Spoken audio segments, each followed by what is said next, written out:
இப்போ வந்துட்டு மழை காலம் இருக்கு. நவம்பர் மாதம் பொதுவாவே மழை அதிகமா பெய்யும். வடகிழக்கு பருவமழை ஆரம்பிச்சு இவ்வளவு நாள் ஆகியும் வெயில் தான் அதிகமா இருக்கு. இன்னும் மழை பொழிவு அதிகமா வரல. இதுக்கு காரணம் என்ன? நமக்கு ஒரு ஆக்டிவ் அக்டோபர் மாசம் நம்ம பார்த்தோம். 170 மில்லிமீட்டருக்கு அகைன்ஸ்ட் நம்ம தமிழ்நாட்டுக்கு 233 மில்லிமீட்டர் மழை பெய்யுறது நம்ம பார்த்தோம். சோ இப்ப வந்து நவம்பர் வந்து நமக்கு சராசரியா பெய்ய வேண்டிய மழை வந்து பாத்தீங்கன்னா 181 கிட்டத்தட்ட 180 வட்டம். சோ பட் இன்னைக்கு வரைக்குமே 15 mm தான் நமக்கு மழை பெய்யுறத நம்ம பாக்குறோம். 10 நாள் ஆயிடுச்சு. சோ நமக்கு வந்து மெயின் எப்பயுமே நம்ம சொல்லுவோம், நமக்கு மழைக்கு முக்கிய காரணம் வந்து இப்போ மேட்லன் ஜூலியன் ஆஸ்சிலேஷன்ன்றது வந்து ஒரு ஈக்வட்டோரியல் வேவ். அது எப்பெல்லாம் வந்து இந்திய பெருங்கடல்ல வருதோ அப்ப வந்து நமக்கு வந்து ஒரு என்ஹான்ஸ்ட் ரெயின்ஃபால் ஆக்டிவிட்டி வரும். இது வந்து பொதுவா இன் ஜெனரல் நம்ம சொல்றது. பட் இப்ப அந்த மேட்லன் ஜூலியன் ஆஸ்சிலேஷன் வந்து ஒரு வீக் அது அப்படியே இந்தியன் ஓஷன் பெருங்கடல்ல இருந்து அப்படியே வந்து இந்தோ சைனா போய் அப்படியே பசிபிக் ஓஷன் போய் திருப்பி ஒரு சர்க்கிள் ஆகி திருப்பி வரும். ஸோ இப்போ வந்து பாத்தீங்கன்னா கடந்த 15 நாளாவே பாத்தீங்கன்னா அது வந்து அந்த மோந்தா புயல் போனதுல இருந்தே நமக்கு பார்க்கும்போது அது வந்து பசிபிக் பெருங்கடல்லே நம்ம இருக்கிறத பாக்குறோம். பசிபிக் பெருங்கடல்ல நீங்க அடுத்தடுத்து நீங்க புயல்கள் வரத பாக்குறீங்க. நேற்றுக்கு பிலிப்பைன்ஸ்ல ஒரு புயல்கள் அங்க வந்து ஒரு ஆக்டிவ் ஃபேஸா மான்சூன் வந்து இங்க இருக்கிறது வெஸ்ட் பசிபிக்ல. அதாவது நம்ம இந்தோ சைனா பிலிப்பைன்ஸ் பகுதி இந்த பகுதிகளில் நம்ம ஒரு ஆக்டிவ் அடுத்தடுத்து புயல்கள் வந்துட்டே இருக்கிறது நம்ம பாக்குறோம்.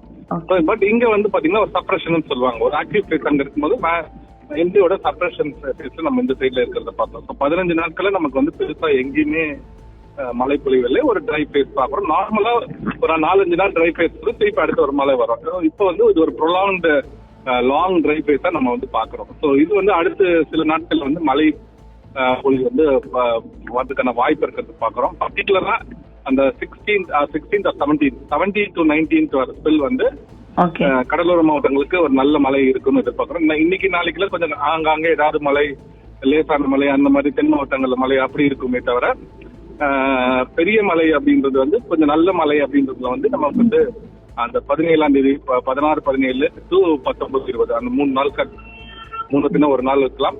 ஸோ 17 to 19th அந்த 20 அந்த ரேஞ்ச் வந்து நம்ம வந்து நல்ல மழை இருக்கும் எதிர்பார்க்கப்படுகிறது. இப்போ இந்த நவம்பர் இறுதிக்குள்ள வந்து ஏதாவது புயல் எச்சரிக்கை இல்ல புயலுக்கான சாத்தியக்கூறுகள் எது இருக்கா, வாய்ப்பு இருக்கா? முதல் 2 வாரமே வந்து பாத்தீங்கன்னா வந்து காற்றழுத்த சுழற்சி மாதிரி தான் வருதுங்க. இது மாதிரி அது காற்றழுத்த பகுதியாக இல்ல. அந்த 19, 17, 19 வருது. அதுக்கப்புறம் வந்து பாத்தீங்கன்னா ஒரு காற்றழுத்த பகுதி உருவாக்குறதுக்கான வாய்ப்பு இருக்கிறத பாக்குறோம். இது எப்படி என்ஜிஓ மாதிரி இருக்க சொல்றோம். என்ஜிஓ மாதிரி 4 ஈக்வட்டோரியல் வேவ் இருக்கு. அதுல வந்து ஈக்வட்டோரியல் ராஸ்பி வேவ்னு சொல்லுவோம். அதன் காரணமாக நமக்கு வந்து ஒரு காற்றழுத்த பகுதி, அதாவது ஈக்வேட்டருக்கு இந்த பக்கமும் இந்த பக்கமும் ட்வின் சைக்ளோன்ஸ் சொல்லுவாங்க. ஈக்வேட்டருக்கு சதர்ன் ஹெமிஸ்பியர்ல ஒரு சைக்ளோன் இருக்கும், நார்தர்ன் ஹெமிஸ்பியர்ல ஒரு சைக்ளோன் இருக்கும். அந்த மாதிரி ஈக்வட்டோரியல் ராஸ்பி வேவ் வந்து நம்ம கண்டுபிடிக்கலாம். ஸோ அந்த மாதிரி ஒரு நிகழ்வுகள் வர்றதுக்கான வாய்ப்பு இருக்கிறத பாக்குறோம். அது வந்து கிளாரிட்டி நமக்கு வந்து ஏன்னா நமக்கு வந்து வங்கக்கடல்ல திரும்பி மேல போதா எப்படி வரப்போகுதுன்றதெல்லாம் என்ன பொறுத்து இருந்தா பாக்கணும். ஸோ இப்போதைக்கு நம்ம அஷ்யூர்டா சொல்றது வந்து அந்த 17, 19 நமக்கு கடலோர மாவட்டங்கள் எல்லா இடத்துலயுமே நல்ல மழை இருக்கும். சில இடங்கள்ல வாய்ப்பு பர்டிகுலரா டெல்டா பெல்ட் எல்லாம் அந்த கடலோர பகுதிகளை ஒட்டியுள்ள பகுதிகளை அந்த 17, 18 கனமழை பெய்யுறதுக்கான வாய்ப்பு இருக்கிறத பார்க்கிறோம். தென் மாவட்டங்களுக்கு அதுக்கப்புறம் படிப்படியாக மழை இன்க்ரீஸ் ஆகும்.